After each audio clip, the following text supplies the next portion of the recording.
Assalamualaikum warahmatullahi wabarakatuh. Perkenalkan kami dari kelompok 5 yang beranggotakan saya sendiri, Bima Sakti Gaisani. Saya Miraval Sidki. Saya Pak Eki Purta. Dari zaman Oke, di sini kami akan menjelaskan kode yang telah kami buat yang berjudul Allocation Hospital Bed.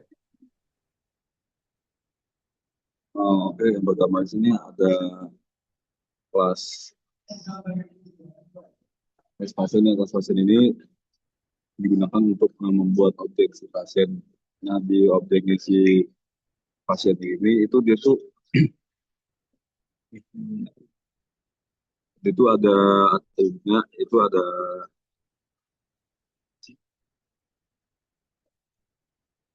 self nama, self urgensi, kebutuhan, terus kebutuhan uang. Selanjut ke fungsi untuk menampilkan status ruangan. Di poin status ruangan ini ada namanya bed availability. Nah, itu untuk melihat status ruangan saat ini, yaitu ada ICU, ada isolasi umum, cadangan.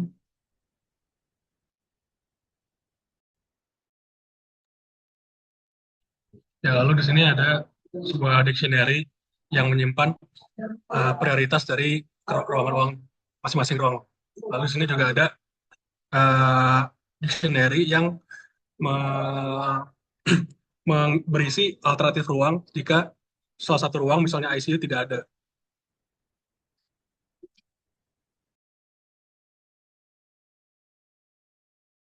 Oke, selanjutnya itu ada sortir prioritas waiting room.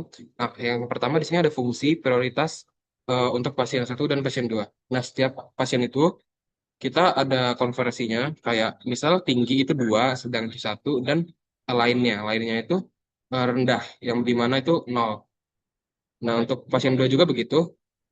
Nah, terus kita bandingin nih urgensi pasien satu dengan pasien 2. Misal nih, pasien 2 eh, itu udah pasti berbeda. Berarti returnnya itu true atau false. Kita meriksa P1 itu urgensinya tinggi atau urgensinya rendah. Nah, kalau misal urgensinya sama, itu akan dialihkan ke if yang datang lebih cepat waktunya. Nah, kalau masih sama juga, kita dialihkan juga ke priority room ya, mana priority room yang lebih tinggi gitu. Nah, untuk sorting waiting room ya, di sini kita ambil dulu N-nya berapa dengan menggunakan line waiting room. Nah, di sini kita bisa menukar pasien berdasarkan urgensinya gitu dengan menggunakan bubble chart. Terus dilanjutkan lagi dengan define alokasi pasien dengan data pasien, bed availability, dan waiting room. Nah, saat di call ini, dia bakal ngeprint memproses pasien dengan namanya.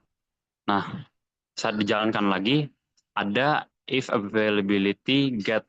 Ini dia bakal memilih sesuai dengan kebutuhan ruangannya si pasien. Kalau tidak ada, dia bakal mengambil 0. Dan jika diambil 0, dia bakal false dan lanjut ke bagian yang lainnya. Dan jika yes, dia bakal ngeprint pasien akan ditempatkan sesuai dengan ruangan yang dimau. Terus kita return. Terus kalau dia tadi false, dia bakal lanjut ke ruangan alternatif. Seperti yang tadi juga, dia bakal melakukan hal yang sama. Dan jika masih false, dia lanjut ke print tidak ada ruang kosong pasien dengan nama dimasukkan waiting room. Dan dia bakal masuki waiting room dan masukkan sort dan print status lagi. Selanjutnya saya akan menjelaskan tentang fungsi untuk mengecek waiting room. Di sini fungsinya akan mengecek length dari waiting room itu. Jika nol, maka tidak ada pasien dalam waiting room. Nah, jika lebih dari nol, kita anggap pasien itu adalah waiting room nol, yaitu urutan pertama dari list waiting room.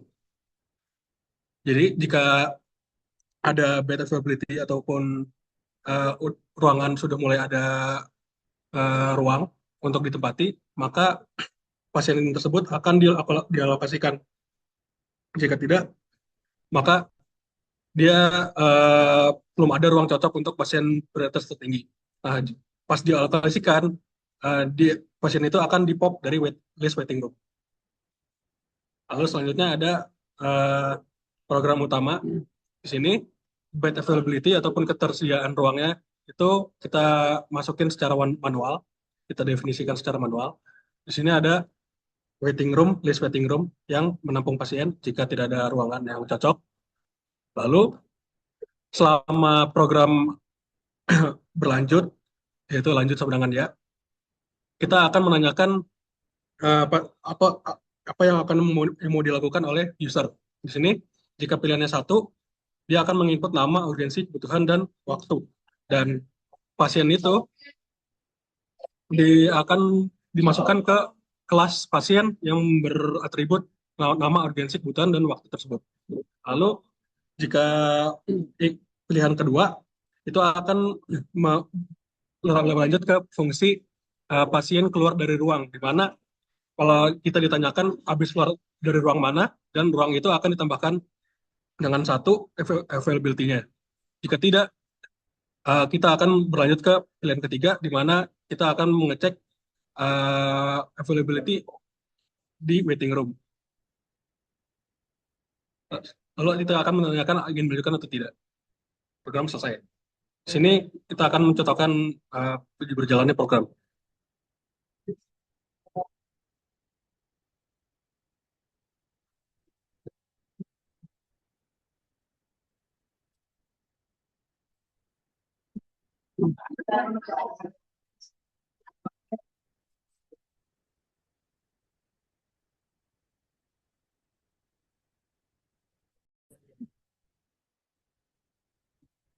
Ya, di sini misalnya kita ada pasien baru datang, akan ditanyakan namanya, misalnya. Lalu urgensinya apa tingkatnya, dan butuh ruang apa. Waktu datangnya juga ditanyakan sebagai indikator.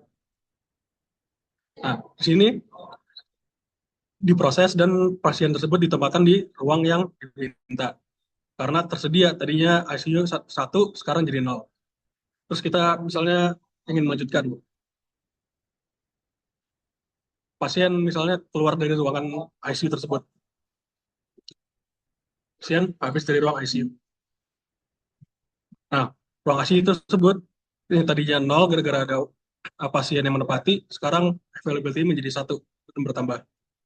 Lalu terakhir ada fungsi untuk cek waiting room, yang dimana kita akan mengecek pasien yang ada di waiting room ada berapa.